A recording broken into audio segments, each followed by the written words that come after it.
ಶ್ರೀಗುರುಭ್ಯೋ ನಮಃ. ಹರಿ ಓಂ. ವಿಜ್ಞಾನರೋಚಿಪರಿಪೂರಿತಾಂತರ್ಬಾಹ್ಯಾಂಡಕೋಶಂ ಹರಿತೋಪಲಾಭಂ ತರ್ಕಾಭಯೇತಂ ವಿಧಿ ಸರ್ವಪೂರ್ವಗೀರ್ವಾಣ ವಿಜ್ಞಾನದಮಾನತೋಸ್ಮಿ. ಪ್ರಥಮೋ ಹನುಮಾನ್ ನಾಮ ದ್ವಿತೀಯೋ ಭೀಮಯೇವ ಚ. ಪೂರ್ಣಪ್ರಜ್ಞಸ್ತೃತೀಯಸ್ತು ಭಗವತ್ಕಾರ್ಯಸಾಧಕಃ. ಬುದ್ಧಿರ್ಬಲಂ ಯಶೋಧೈರ್ಯಂ ನಿರ್ಭಯತ್ವಂ ಅರೋಗತಾ. ಅಜಾಡ್ಯಂ ವಾಕ್ಪಟುತ್ವಂ ಚ ಹನುಮತ್ ಸ್ಮರಣಾದ್ ಭವೇತ್. ಪೃಥ್ವೀಮಂಡಲಮಧ್ಯಸ್ಥಾಃ ಪೂರ್ಣಬೋಧಮತಾನುಗಾಃ ವೈಷ್ಣವಾ ವಿಷ್ಣುಹೃದಯಾಃ ತಾನ್ನಮಸ್ಯೆ ಗುರುನ್ ಮಮ. ಜನ್ಮಾದ್ಯಸ್ಯ ಯತೋನ್ಮಯಾದಿತರತಶ್ಚಾರ್ಥೇಷ್ವಭಿಜ್ಞಸ್ವರಾಟ್ ತೇನೇ ಬ್ರಹ್ಮಹೃದಾಯ ಆದಿಕವಯೇ ಮುಹ್ಯಂತಿ ಯಂ ಸೂರಯಃ. ತೇಜೋ ವಾರಿಮೃದಾಂ ಯಥಾ ವಿನಿಮಯೋ ಯತ್ರ ತ್ರಿಸರ್ಗೋ ಮೃಷಾ.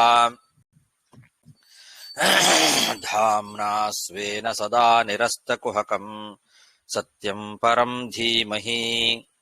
ಸೃಷ್ಟಿಸ್ಥಿತ್ಯಪ್ಯೇಹಾ ನಿಯತಿದೃಶಿತಮೋ ಬಂಧಮೋಕ್ಷಾಶ್ಚ ಯಸ್ಮಾತ್ ಅಸ್ಯ ಶ್ರೀ ಬ್ರಹ್ಮರುದ್ರ ಪ್ರಭೃತಿ ಸುರ ನರದ್ವೀಷ ಶತ್ರುತ್ಮಕಸ್ಯ ವಿಷ್ಣೋರ್ವ್ಯಸ್ತಾಃ ಸಮಸ್ತಾಃ ಸಕಲಗುಣನಿಧಿಃ ಸರ್ವದೋಷವ್ಯಪೇತಃ ಪೂರ್ಣಾನಂದೋ ವ್ಯಯೋ ಯೋ ಗುರುರಪಿ ಪರಮಃ ಚಿಂತಯೇತಂ ಮಹಾಂತಂ.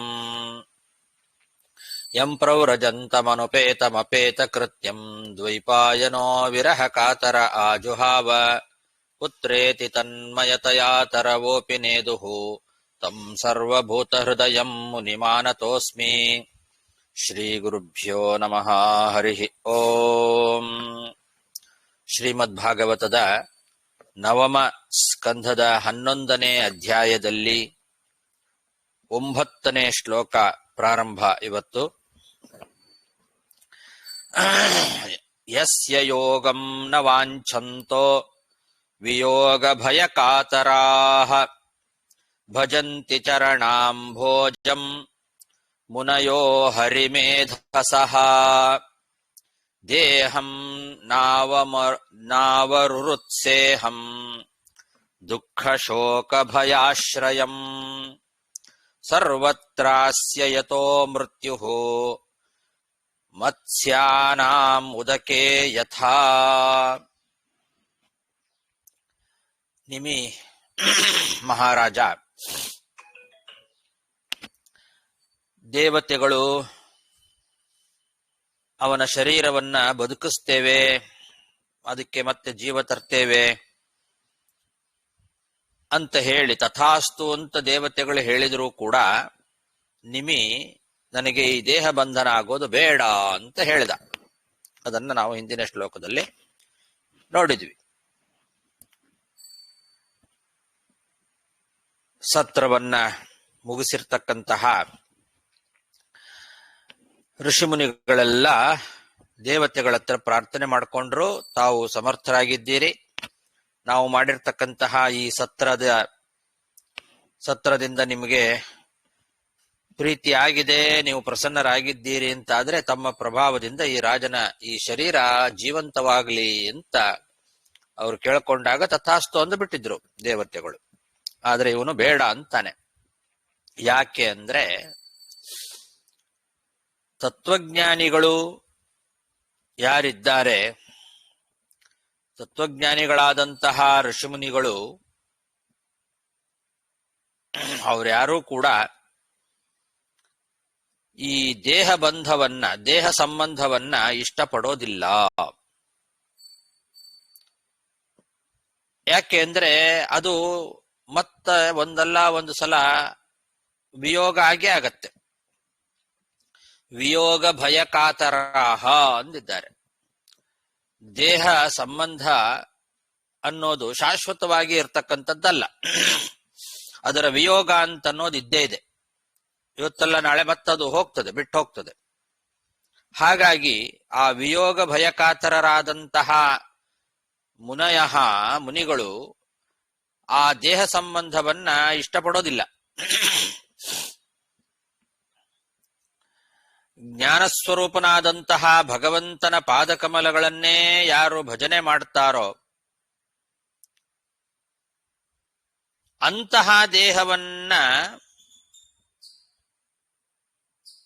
ನಾನು ಸ್ವೀಕಾರ ಮಾಡಲಿಕ್ಕೆ ಬಯಸೋದಿಲ್ಲ ಅಂತಾನೆ. ಯಾಕೆ? ಅದು ವಿಯೋಗ ಇದೆ ಅದಕ್ಕೆ. ಅಷ್ಟೇ ಅಲ್ಲ, ಆ ದೇಹ ಅಂತನ್ನೋದು ದುಃಖ, ಶೋಕ, ಭಯ ಇವುಗಳಿಗೆಲ್ಲ ಆಸ್ಪದವನ್ನ ಕೊಡ್ತಕ್ಕಂಥದ್ದು. ಆ ದೇಹಕ್ಕೆ ಯಾವಾಗಲೂ ಭಯ ಇದೆ. ಎಲ್ಲಿ ಯಾವಾಗ ಮರಣ ಬರ್ತದೋ ಅಂತನ್ನೋ ಭಯ ಯಾವಾಗಲೂ ಇರ್ತದೆ. ಅದಕ್ಕೆ ಒಂದು ದೃಷ್ಟಾಂತ, ಮತ್ಸ್ಯಾನ ಮುದಕೆ ಯಥಾ ಅಂತ ದೃಷ್ಟಾಂತ ಕೊಟ್ಟು ಹೇಳ್ತಾನೆ. ಮೀನುಗಳಿಗೆ ನೀರಿನಲ್ಲಿ ಹೇಗೋ ಹಾಗೆ ಅಂತ. ಮೀನುಗಳು ನೀರಿನಲ್ಲಿ ವಾಸ ಮಾಡ್ಕೊಂಡಿರ್ತಾವೆ. ಆ ನೀರಿನಲ್ಲಿ ಆ ಮೀನುಗಳಿಗೆ ಎಲ್ಲ ಕಡೆಯಿಂದಲೂ ಕೂಡ ಮೃತ್ಯು ಇರ್ತದೆ. ಆ ಮೀನಿನ ಶರೀರಕ್ಕೆ ಯಾವಾಗ ಹೇಗೆ ಎಲ್ಲಿಂದ ಮೃತ್ಯು ಬರ್ತದೆ ಹೇಳಲಿಕ್ಕೆ ಸಾಧ್ಯ ಇಲ್ಲ.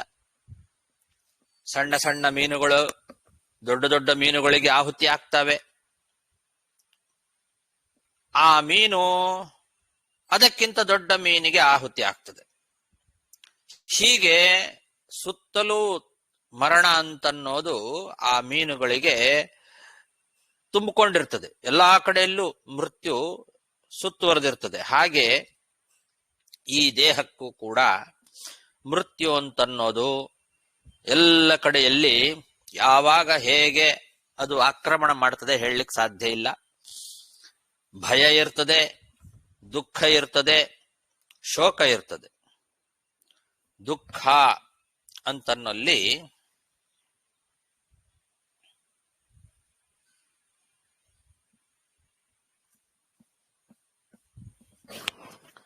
ದುಹು ಅನ್ನೋ ಅಂಶ ಏನಿದೆಯಲ್ಲ, ಆ ಅಂಶವೇ ದುಃಖವನ್ನ ಹೇಳತಕ್ಕಂತಹ ಒಂದು ಶಬ್ದ.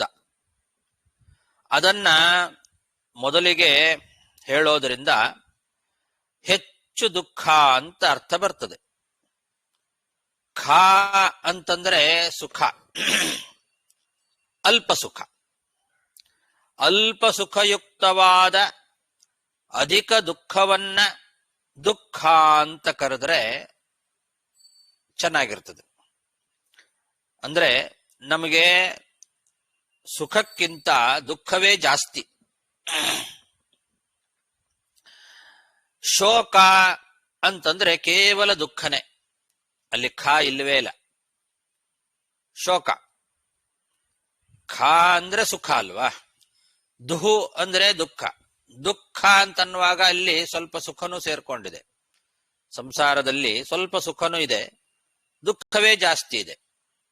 ಶೋಕ ಅಂತಂದ್ರೆ ಅಲ್ಲಿ ಸುಖಕ್ಕೆ ಅವಕಾಶವೇ ಇಲ್ಲ, ಕೇವಲ ದುಃಖವೇ. ಹಾಗಾಗಿ ಪುನರುಕ್ತಿಗೆ ಅವಕಾಶ ಇಲ್ಲ. ದುಃಖ ಅಂತಂದ ಮೇಲೆ ಶೋಕ ಅಂತ ಮತ್ತೆ ಯಾಕೆ ಹೇಳಿದ್ರು ಅಂತ ಪ್ರಶ್ನೆ ಬರ್ತದೆ. ದುಃಖ ಶೋಕ ಭಯಾವಹಂ ಅನ್ನಲ್ಲಿ ದುಃಖ ಅಂದ್ರು ಶೋಕ ಅಂದ್ರು ಒಂದೇ ಅಲ್ವಾ? ಅಂದ್ರೆ ಇಷ್ಟು ವ್ಯತ್ಯಾಸ ಇದೆ ಅದಕ್ಕೂ. ಅಥವಾ ದುಃಖ ಅನ್ನೋದೇನಿದೆ ಅದು ಒಳಗೆ ಇರ್ತದೆ, ಹೇಳ್ಕೊಳ್ಳಿಕ್ ಸಾಧ್ಯ ಇಲ್ಲ. ಶೋಕ ಅಂತಂದ್ರೆ ಅದು ಹೊರಗೆ ಪ್ರಕಟವಾಗುವಂಥದ್ದು. ಆ ರೀತಿ ಅರ್ಥವನ್ನ ಇಟ್ಟುಕೊಂಡ್ರೆ ಆವಾಗಲೂ ಕೂಡ ಪುನರುಕ್ತಿ ಇಲ್ಲ. ದುಃಖಕ್ಕೂ ಶೋಕಕ್ಕೂ ವ್ಯತ್ಯಾಸ ಬರ್ತದೆ.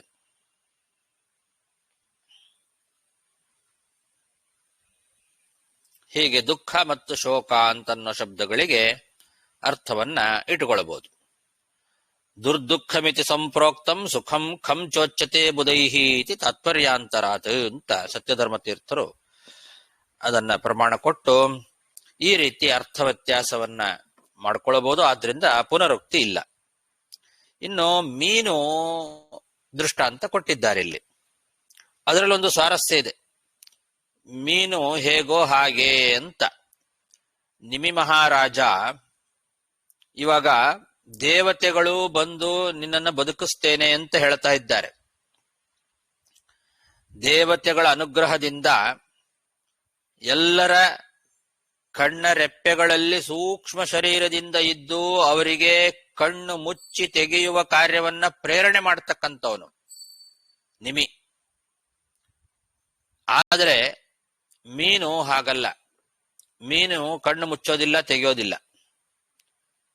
ನಿಮಗೆ ದೇವತೆಗಳು ಕೊಟ್ಟಂತಹ ಒಂದು ಅನುಗ್ರಹ ಎಲ್ಲರ ಕಣ್ಣಿನ ರೆಪ್ಪೆಯಲ್ಲಿ ಕೂತು ಅವರ ಕಣ್ಣನ್ನ ಮುಚ್ಚೋದು ತೆಗೆಯೋದು ಮಾಡುವಂತಹ ಕೆಲಸ ಏನಿದೆ ಅದನ್ನ ಪ್ರೇರಣೆ ಮಾಡ್ತಕ್ಕಂಥವನು ನಿಮಿ.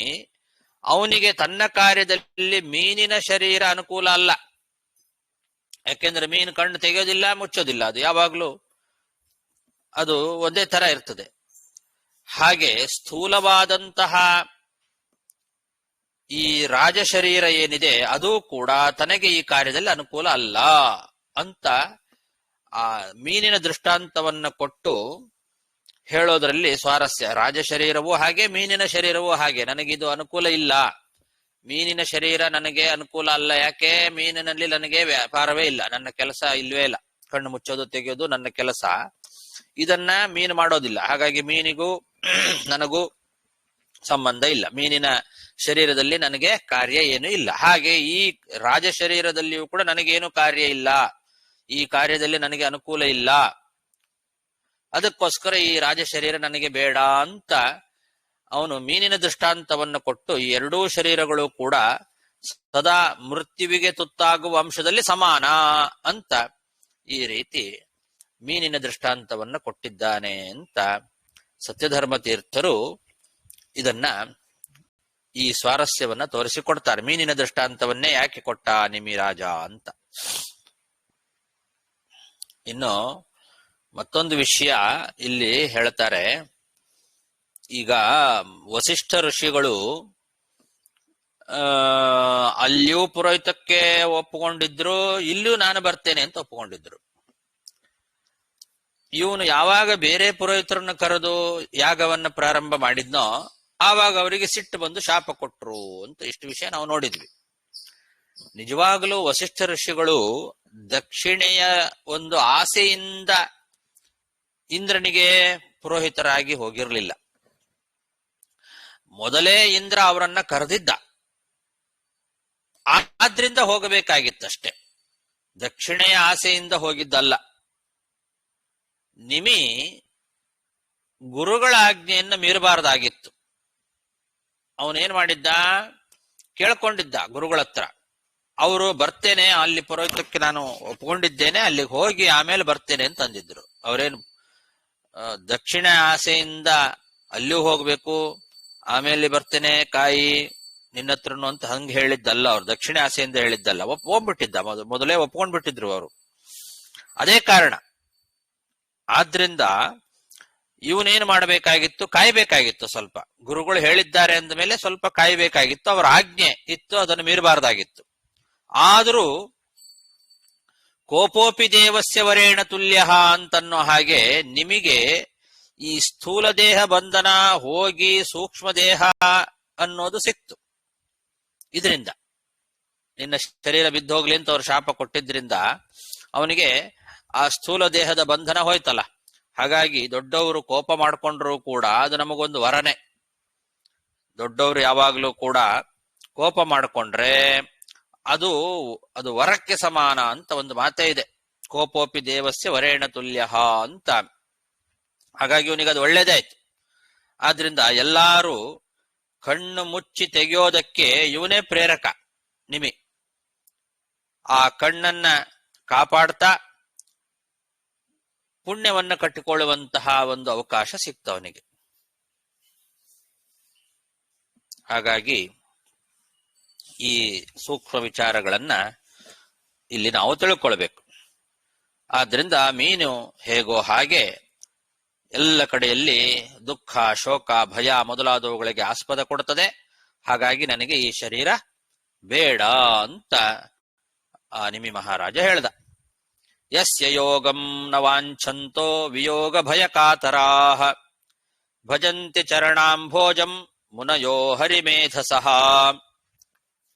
ದೇಹಂ ನಾವರುರುತ್ಸೇಹಂ ದುಃಖ ಶೋಕ ಭಯಾಶ್ರಯಂ ಸರ್ವತ್ರಾಸ್ಯ ಯತೋ ಮೃತ್ಯುಃ ಮತ್ಸ್ಯಾನಾಂ ಉದಕೆ ಯಥಾ ದೇವಾವೂಚುಃ ವಿದೇಹ ಉಷ್ಯತಾಂ ಕಾಮಂ ಲೋಚನೇಷು ಶರೀರಿಣಾಂ ಉನ್ಮೇಷಣ ನಿಮೇಷಾಭ್ಯಾಂ ಲಕ್ಷಿತೋಧ್ಯಾತ್ಮ ಸಂಸ್ಥಿತಃ. ದೇವತೆಗಳು ನಿಮಿ ಮಹಾರಾಜನಿಗೆ ಹೇಳ್ತಾ ಇದ್ದಾರೆ, ಈ ನಿಮಿರಾಜ ಅವನಿಗೆ ಸ್ಥೂಲ ದೇಹ ಅವನಿಗೆ ಇಷ್ಟ ಇಲ್ಲ, ಬೇಡ ಅಂತ ಇದ್ದಾನಲ್ಲ. ಸ್ಥೂಲ ದೇಹ ಇಲ್ಲದೆ ಸೂಕ್ಷ್ಮ ದೇಹದಿಂದಲೇನೆ ಎಲ್ಲಾ ಶರೀರಿಗಳ ಕಣ್ಣುಗಳಲ್ಲಿ ಯಥೇಚ್ಛವಾಗಿ ನೀನು ವಾಸ ಮಾಡು ಅಂತ ವರ ಕೊಟ್ಟರು ದೇವತೆಗಳು. ಎಲ್ಲರ ಆ ಕಣ್ಣುಗಳಲ್ಲಿ ಯಥೇಚ್ಛವಾಗಿ ನೀನು ವಾಸ ಮಾಡು. ಕಣ್ಣು ತೆಗೆಯುವ ಮತ್ತು ಮುಚ್ಚುವ ಆ ಕೆಲಸಗಳಿಂದ ನೀನು ಗೋಚರನಾಗಿದ್ದು ಪರಮಾತ್ಮನ ಆರಾಧನೆಯನ್ನ ಮಾಡು ಅಂತ ಹೇಳಿದ್ರಂತೆ. ಆ ಋಷಿಮುನಿಗಳಿಗೆಲ್ಲ ಹಾಗೆ ಮಾಡ್ಲಿ. ಅವನಿಗೆ ಸ್ಥೂಲ ಶರೀರ ಬೇಡ ಅಂತೆ.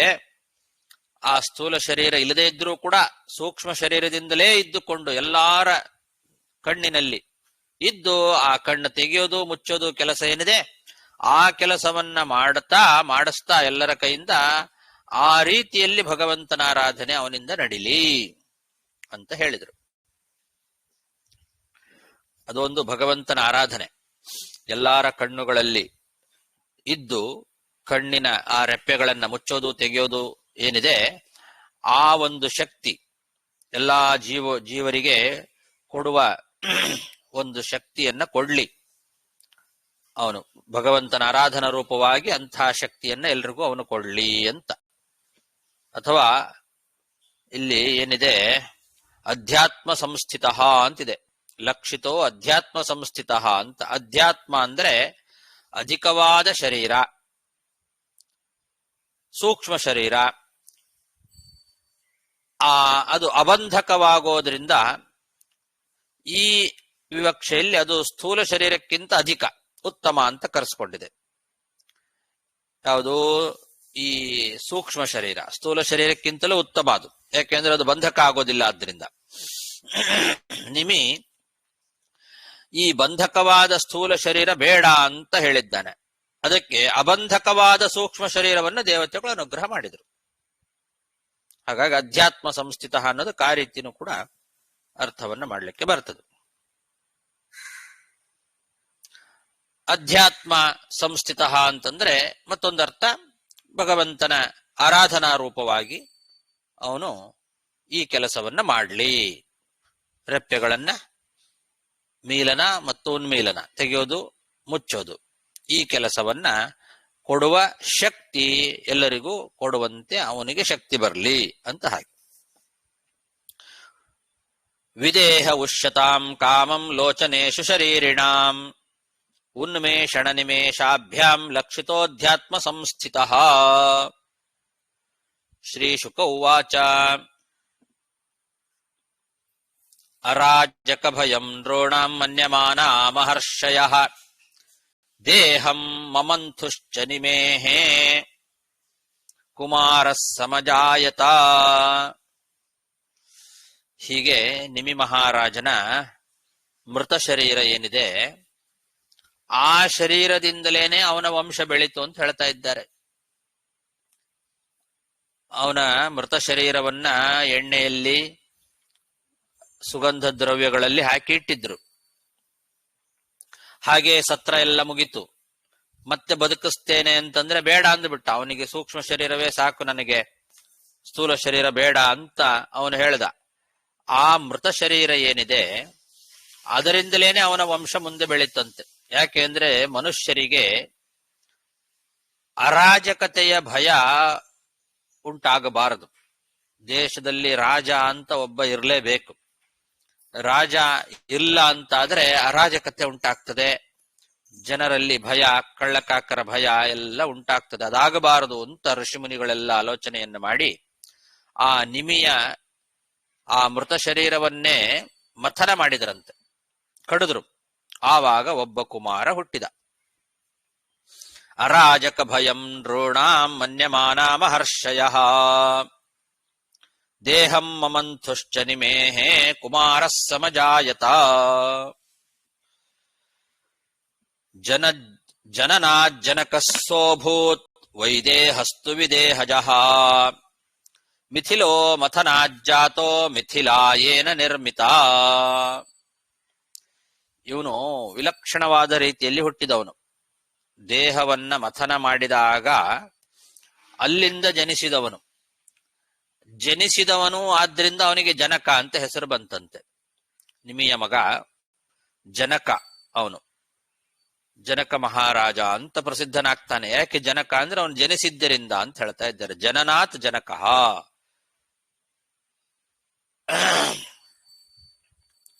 ನಿಮಿ ಮಹಾರಾಜ ಸ್ಥೂಲ ಶರೀರವನ್ನು ಬಿಟ್ಟಿದ್ದ. ಅಂತಹ ನಿಮಿಯ ಮಗನಾಗಿ ಹುಟ್ಟಿದ್ದರಿಂದ ಇವನಿಗೆ ವೈದೇಹ ಅಂತನೂ ಕೂಡ ಕರೀತಾರೆ. ಯಾಕೆಂದ್ರೆ ವಿದೇಹದಿಂದ ಹುಟ್ಟಿದವನು. ಅವನು ಸ್ಥೂಲ ಶರೀರವನ್ನ ಬಿಟ್ಟಿದ್ನಲ್ಲ ಅವರಪ್ಪ, ಆ ಸ್ಥೂಲ ಶರೀರ ಬಿಟ್ಟವನಿಂದ ಹುಟ್ಟಿದವನು ಅನ್ನೋ ಅರ್ಥ ಇದಕ್ಕೆ. ವೈದೇಹ ಅಂದ್ರೆ ವಿದೇಹದಿಂದ ಹುಟ್ಟಿದವನು. ವಿದೇಹ ಅಂದ್ರೆ ದೇಹವನ್ನ ಬಿಟ್ಟವನು, ಸ್ಥೂಲ ಶರೀರವನ್ನ ಬಿಟ್ಟವನು ನಿಮಿರಾಜ. ಆ ಸ್ಥೂಲ ಶರೀರ ಬಿಟ್ಟವನಿಂದ ಹುಟ್ಟಿದವನು ಅನ್ನೋ ಅರ್ಥದಲ್ಲಿ ಅವನನ್ನು ವೈದೇಹ ಅಂತ ಕೂಡ ಕರೀತಾರೆ. ಹೀಗೆ ಜನಕ ಅಂತನೂ ಹೆಸರು ಮತ್ತು ವೈದೇಹ ಅಂತ ಕೂಡ ಅವನ ಹೆಸರು. ವೈದೇಹಸ್ತು ವಿದೇಹಜಃ ಅಂತ. ಇನ್ನೂ ಒಂದು ಹೆಸರಿದೆ, ಮಿಥಿಲೋ ನಾಮ ಮಥನಾಜ್ಜಾತಃ ಅಂತ. ಮಿಥಿಲ ಅಂತ ಕೂಡ ಅವನಿಗೆ ಮೈಥಿಲ. ಯಾಕೆ ಅಂದ್ರೆ ಮಥನದಿಂದ ಹುಟ್ಟಿದವನು, ಮೃತವಾದ ಶರೀರವನ್ನ ಮಥನ ಮಾಡಿದ್ರಿಂದ ಹುಟ್ಟಿದವನಾದ್ರಿಂದ ಮೈಥಿಲ ಅಂತ ಕೂಡ ಅವನ ಹೆಸರು. ಹೀಗೆ ಮೈಥಿಲ, ವೈದೇಹ, ಜನಕ ಅಂತ ಇವೆಲ್ಲ ಅವನಿಗೆ ಹೆಸರುಗಳು. ಈ ಹೆಸರುಗಳೇ ಪ್ರಸಿದ್ಧಿ ಆಯ್ತು ಅವನಿಗೆ. ಅವನ ಪಟ್ಟಣಕ್ಕೆ ಮಿಥಿಲಾ ಪಟ್ಟಣ ಅಂತ ಕರೀತಾರೆ, ವಿದೇಹ ಪಟ್ಟಣ ಅಂತ ಕೂಡ ಕರೀತಾರೆ. ಜನಕ ಮಹಾರಾಜ ಅಂತ ಬಹಳ ಪ್ರಸಿದ್ಧನಾಗಿರ್ತಕ್ಕಂಥವನು. ಹೀಗೆ ಜನಕ, ವೈದೇಹ, ಮೈಥಿಲ ಅನ್ನೋ ಹೆಸರುಗಳೇ ಪ್ರಸಿದ್ಧ ಆಯ್ತು ಅವನಿಗೆ. ಅವನ ನಗರದಲ್ಲಿ ಯಾರಾದರೂ ಶತ್ರುಗಳು ಪ್ರವೇಶ ಮಾಡಿದರು ಅಂತಾದ್ರೆ ಅವರನ್ನೆಲ್ಲ ರಾಜ ಮಥನ ಮಾಡ್ತಾ ಇದ್ದಂತೆ. ಆದ್ರಿಂದಲೂ ಕೂಡ ಅವನು ನಿರ್ಮಾಣ ಮಾಡಿದ ನಗರಕ್ಕೆ ಮಿಥಿಲಾ ಪಟ್ಟಣ ಅಂತ ಹೆಸರು ಬಂತು. ಅವನು ಮೈಥಿಲ ಆದ್ರಿಂದ ಮಿಥಿಲಾ ಪಟ್ಟಣ ಅಂತ ಒಂದು. ಅವನು ಯಾರಾದರೂ ಶತ್ರುಗಳು ಅವನ ನಗರವನ್ನ ಪ್ರವೇಶ ಮಾಡಿದರು ಅಂದ್ರೆ ಅವ್ರನ್ನ ಮಥನ ಮಾಡಿಬಿಡ್ತಿದ್ದ. ಆದ್ರಿಂದಲೂ ಆ ನಗರಕ್ಕೆ ಮಿಥಿಲಾ ಅಂತ ಹೆಸರು ಬಂತು. ಹೀಗೆ ಮಿಥಿಲಾ ಪಟ್ಟಣ ಅಂತ ಪ್ರಸಿದ್ಧವಾಗಿರ್ತಕ್ಕಂಥದ್ದು.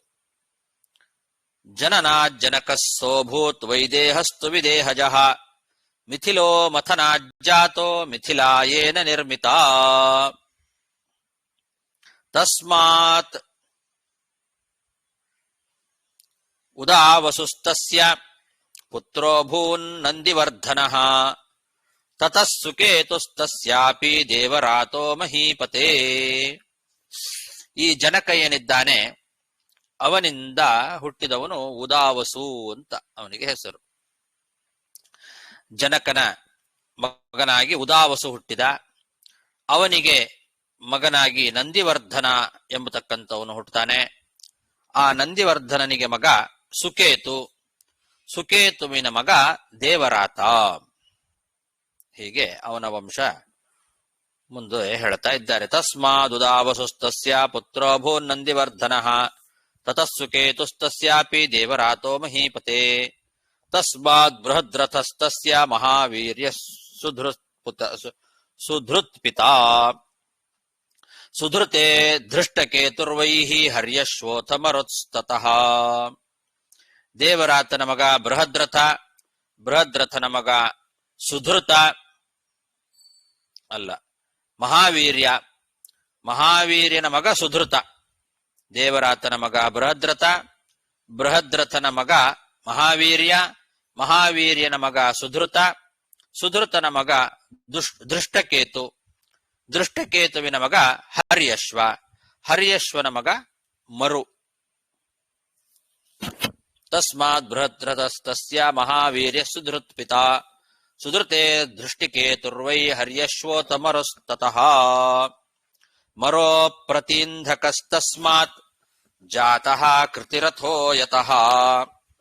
ದೇವಮೇಢಸ್ತಸ್ಯ ಸುತೋ ವಿಧೃತೋಥ ಮಹಾಧೃತಿಃ. ಮರು ಮಹಾರಾಜನಿಂದ ಹುಟ್ಟಿದವನು ಪ್ರತೀಂಧಕ ಅಂತ ಅವನ ಮಗ. ಪ್ರತೀಂಧಕನ ಮಗ ಕೃತಿರಥ, ಕೃತಿರಥನ ಮಗ ದೇವಮೇಢ, ದೇವಮೇಢನ ಮಗ ವಿಧೃತ, ವಿಧೃತನ ಮಗ ಮಹಾಧೃತಿ. ಮರೋ ಪ್ರತೀಂಧಕಸ್ತಸ್ಮಾತ್ ಜಾತ ಕೃತಿರಥೋ ಯತಃ. ದೇವಮೇಢಸ್ತಸ್ಯ ಸುತೋ ವಿಧೃತೋತ ಮಹಾಧೃತಿಃ. ಕೃತಿರಾತಸ್ತತಸ್ತಸ್ಮಾನ್ ಮಹಾರೋಮಾಥ ತತ್ಸುತಃ.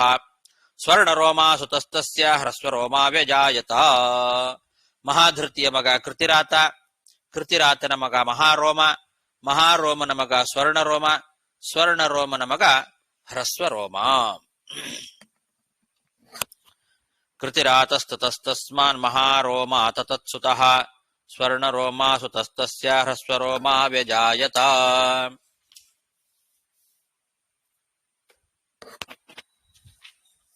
ತತಃ ಸೀರಧ್ವಜೋ ಜಜ್ಞೆ ಯಜ್ಞಾರ್ಥಂ ಕರ್ಷತೋ ಮಹೀಂ.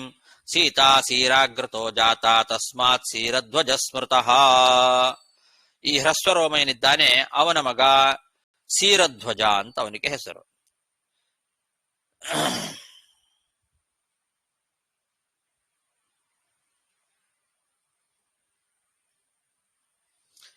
ಇವರಿಗೆಲ್ಲ ಜನಕ, ಮಿಥಿಲ, ವಿದೇಹ ಅಂತನ್ನೋದು ಕುಲನಾಮ ಆಗಿ ಹಾಗೆ ಉಳಿದಿತ್ತು ಎಲ್ಲರಿಗೂ ಕೂಡ. ಯಾಕೆಂದ್ರೆ ಅದು ಅವನಿಂದ ಕುಲನಾಮವಾಗಿ ಬಂದಿತ್ತಂತೆ. ಹಾಗಾಗಿ ಕುಲನಾಮಗಳಿವೆಲ್ಲ, ಅದು ಸರ್ನೇಮ್ ಅಂತೇವಲ್ಲ ಹಾಗೆ. ಜನಕ, ಮಿಥಿಲ, ವಿದೇಹ ಅಂತ ಈ ಮೂರು ಹೆಸರುಗಳು ಅದು ಮೊದಲೇ ಇತ್ತು ಅವನಿಗೆ, ಸೀರಧ್ವಜನಿಗೆ. ಆಮೇಲೆ ಒಂದು ಸಲ ಯಜ್ಞವನ್ನ ಮಾಡಬೇಕು ಅಂತ ಭೂಮಿಯನ್ನ ಶೋಧನ ಮಾಡ್ತಾ ಇದ್ದ. ಯಜ್ಞಕ್ಕೋಸ್ಕರ ಬಂಗಾರದ ನೇಗಿಲಿನಿಂದ ಉಳ್ತಾ ಇದ್ದ. ಆ ಯಜ್ಞಶಾಲೆ ತಯಾರು ಮಾಡ್ಲಿಕ್ಕೋಸ್ಕರ ಬಂಗಾರದ ನೇಗಿಲಿನಿಂದ ಉಳುವಾಗ ಆ ನೇಗಿಲಿನ ಸೀರ ಏನಿದೆ, ಗುಳ, ಆ ಕೆಳಗಿನ ಭಾಗ, ಅದನ್ನ ಸೀರ ಅಂತ ಕರೀತಾರೆ. ಆ ಗುಳದಿಂದ, ಸೀರದಿಂದ ಸೀತಾದೇವಿ ಪ್ರಾದುರ್ಭವಿಸ್ತಾಳೆ. ಸಾಕ್ಷಾತ್ ಭೂದೇವಿ ಸೀತಾದೇವಿಯಾಗಿ ಅಲ್ಲಿ ಅವತಾರ ಮಾಡ್ತಾಳೆ. ಆ ಭೂಮಿಯಿಂದಲೇ ಭೂದೇವಿ, ಅವಳು ಮಹಾಲಕ್ಷ್ಮೀ ದೇವಿ, ಆ ಭೂದೇವಿಯೇ ಆ ಸೀರದಿಂದ ಪ್ರಾದುರ್ಭವಿಸ್ತಾಳೆ. ಆದ್ರಿಂದ ಇವನಿಗೆ ಸೀರಧ್ವಜ ಅಂತ ಹೆಸರು ಸಾರ್ಥಕವಾಗ್ತದೆ. ಸೀರಧ್ವಜ ಅಂತ ಅವನಿಗೆ ಹೆಸರು. ಹ್ರಸ್ವರೋಮನಿಂದ ಹುಟ್ಟಿದವನು ಸೀರಧ್ವಜ. ಅವನಿಗೆ ಜನಕ, ಮಿಥಿಲ, ವಿದೇಹ ಅಂತ ಅದು ಕುಲನಾಮವಾದ್ರಿಂದ ಹಾಗೆ ಹೆಸರಿತ್ತು. ಆ ಹೆಸರಿನಿಂದ ಅವನು ಪ್ರಸಿದ್ಧನಾಗಿದ್ದ. ಸೀರಧ್ವಜ ಅಂತ ಅವನಿಗೆ ಹೆಸರು ಈಗ ಸಾರ್ಥಕವಾಯಿತು. ಆ ಸೀರದಿಂದ ಸೀತಾದೇವಿ ಪ್ರಾದುರ್ಭವಿಸಿದ್ಲು. ಆದ್ರಿಂದ ತತಃ ಸೀರಧ್ವಜೋ ಜಜ್ಞೆ ಯಜ್ಞಾರ್ಥಂ ಕರ್ಷತೋ ಮಹೀಂ. ಸೀತಾ ಸೀರಾಗ್ರತೋ ಜಾತ ತಸ್ಮಾತ್ ಸೀರಧ್ವಜ ಸ್ಮೃತಃ. ಕುಶಧ್ವಜಸ್ತಸ್ಯ ಪುತ್ರಃ ತತೋ ಧರ್ಮಧ್ವಜೋ ನೃಪಃ. ಧರ್ಮಧ್ವಜಸ್ಯ ದ್ವೌ ಪುತ್ರೌ ಕೃತಧ್ವಜಮಿತಧ್ವಜೌ. ಈ ಸೀರಧ್ವಜನಿಗೆ ಕುಶಧ್ವಜ ಅಂತ ಮಗ, ಆ ಕುಶಧ್ವಜನಿಗೆ ಧರ್ಮಧ್ವಜ ಅಂತ ಮಗ ಹುಟ್ಟುತ್ತಾನೆ. ಧರ್ಮಧ್ವಜನಿಗೆ ಇಬ್ಬರು ಮಕ್ಕಳು, ಕೃತಧ್ವಜ ಮತ್ತು ಮಿತಧ್ವಜ ಅಂತ. ಕುಶಧ್ವಜಸ್ತಸ್ಯ ಪುತ್ರಸ್ತತೋ ಧರ್ಮಧ್ವಜೋ ನೃಪಃ. ಧರ್ಮಧ್ವಜಸ್ಯ ದ್ವೌ ಪುತ್ರೌ ಕೃತಧ್ವಜಮಿತಧ್ವಜೌ. ಕೃತಧ್ವಜಾತ್ ಕೇಶಿಧ್ವಜಃ ಖಾಂಡಿಕ್ಯಸ್ತು ಮಿತಧ್ವಜಾತ್. ಕೃತಧ್ವಜ ಸುತೋ ರಾಜನ್ ಆತ್ಮವಿದ್ಯಾ ವಿಶಾರದಃ. ಧರ್ಮಧ್ವಜನ ಮಕ್ಕಳೇನಿಬ್ರಿದ್ರು, ಕೃತಧ್ವಜ ಮತ್ತು ಮಿತಧ್ವಜ ಅಂತ. ಅದರಲ್ಲಿ ಕೃತಧ್ವಜನಿಗೆ ಮಗ ಕೇಶಿಧ್ವಜ ಅಂತ ಮಗ ಹುಟ್ಟುತ್ತಾನೆ. ಇನ್ನೊಬ್ಬ ಮಿತಧ್ವಜನಿಗೆ ಖಾಂಡಿಕ್ಯ ಅನ್ನೋ ಮಗ ಹುಟ್ಟುತ್ತಾನೆ. ಹೀಗೆ ಕೃತಧ್ವಜನ ಮಗ ಕೇಶಿಧ್ವಜ, ಮಿತಧ್ವಜನ ಮಗ ಖಾಂಡಿಕ್ಯ ಅಂತ ಇಬ್ರು ಮಕ್ಕಳು ಹುಟ್ಟುತ್ತಾರೆ. ಈ ಕೃತಧ್ವಜನ ಮಗ ಏನಿದ್ದಾನಲ್ಲ ಕೇಶಿಧ್ವಜ ಅಂತ, ಅವನು ಭಗವಂತನ ಆ ವಿದ್ಯೆಯಲ್ಲಿ ಒಳ್ಳೆ ವಿಶಾರದನಾಗಿದ್ದಂತೆ. ಆತ್ಮವಿದ್ಯಾ ವಿಶಾರದ, ಆತ್ಮವಿದ್ಯೆಯಲ್ಲಿ ವಿಶಾರದನಾಗಿರ್ತಕ್ಕಂಥವನು ಕೃತಧ್ವಜನ ಮಗ ಕೇಶಿಧ್ವಜ. ಕೃತಧ್ವಜಾತ್ ಕೇಶಿಧ್ವಜ ಖಾಂಡಿಕ್ಯಸ್ತು ಮಿತಧ್ವಜಾತ್ ಕೃತಧ್ವಜ ಸುತೋ ರಾಜನ್ ಆತ್ಮವಿದ್ಯಾ ವಿಶಾರದ ಖಾಂಡಿಕ್ಯ ಕರ್ಮ ತತ್ವಜ್ಞೋ ಭೀತ ಕೇಶಿಧ್ವಜಾದ್ಗತಃ ಭಾನುಮಾಂಸ್ತಸ್ಯ ಪುತ್ರೋಭೂತ್ ಶತದ್ಯುಮ್ನಸ್ತು ತತ್ಸುತಃ. ಇನ್ನು ಖಾಂಡಿಕ್ಯ ಏನಿದ್ದಾನಲ್ಲ ಮಿತಧ್ವಜನ ಮಗ, ಅವನು ಕೇವಲ ಕರ್ಮತತ್ವಜ್ಞ ಆಗಿದ್ದಂತೆ. ಕರ್ಮತತ್ವಜ್ಞ ಅವನು ಖಾಂಡಿಕ್ಯ ಅಂತನ್ನೋನು. ಇವನು ಕೇಶಿಧ್ವಜ ಅಂತನ್ನೋನು ಬ್ರಹ್ಮಜ್ಞಾನಿ ಆಗಿದ್ದ. ಖಾಂಡಿಕ್ಯ ಅಂತನ್ನೋನು ಕೇವಲ ಕರ್ಮತತ್ವವನ್ನು ತಿಳ್ಕೊಂಡಿದ್ದ. ಹಾಗಾಗಿ ಬ್ರಹ್ಮಜ್ಞಾನಿಯಾದಂತಹ ಕೇಶಿಧ್ವಜನಿಗೆ ಹೆದರಿ ಈ ಖಾಂಡಿಕ್ಯ ಅನ್ನೋನು, ಕರ್ಮತತ್ವಜ್ಞನಾದಂತಹ ಖಾಂಡಿಕ್ಯ ಕಾಡಿಗೆ ಹೋಗಿಬಿಟ್ಟ. ಕೇಶಿಧ್ವಜಾತ್ ಭೀತಃ ಅಂದಿದ್ದಾರೆ. ಕೇಶಿಧ್ವಜ ಬ್ರಹ್ಮಜ್ಞಾನಿಯಾಗಿದ್ದ, ಆದ್ರಿಂದ ಅವನಿಗೆ ಹೆದರಿ ಕೇವಲ ಕರ್ಮತತ್ವಜ್ಞಾನಿಯಾದಂತಹ ಖಾಂಡಿಕ್ಯ ಅಂತನ್ನೋನು ಕಾಡಿಗೆ ಹೋಗ್ತಾನೆ. ಆ ಖಾಂಡಿಕ್ಯನ ಮಗ ಭಾನುಮಾನ್ ಎಂಬತಕ್ಕಂಥವನು, ಅವನ ಮಗ ಶತದ್ಯುಮ್ನ.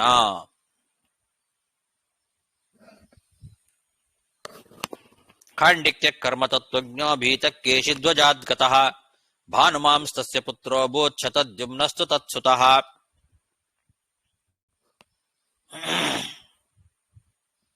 ಟೈಮ್ ಆಯ್ತಾ? ಅಲ್ಲಿಗೆ 21 ಶ್ಲೋಕ ಆಯ್ತು. ಇನ್ನು ಹಾಗೆ ಅವರ ವಂಶವನ್ನ ವಿಸ್ತಾರ ಮಾಡಿ ಹೇಳುತ್ತಾ ಹೋಗ್ತಾರೆ. ಅಲ್ಲಿಗೆ ಸಾಕು. ಮತ್ತೆ ನಾಳೆ ದಿವಸ ನೋಡೋಣ. ಶ್ರೀಕೃಷ್ಣಾರ್ಪಣಮಸ್ತು. 9ನೇ ಸ್ಕಂದದ 11ನೇ ಅಧ್ಯಾಯದಲ್ಲಿ 21 ಶ್ಲೋಕ ಆಯ್ತು. ಶ್ರೀಕೃಷ್ಣಾರ್ಪಣಮಸ್ತು.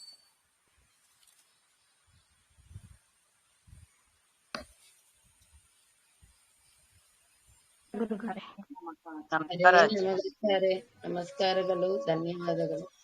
ಹರೇ ನಮಃ.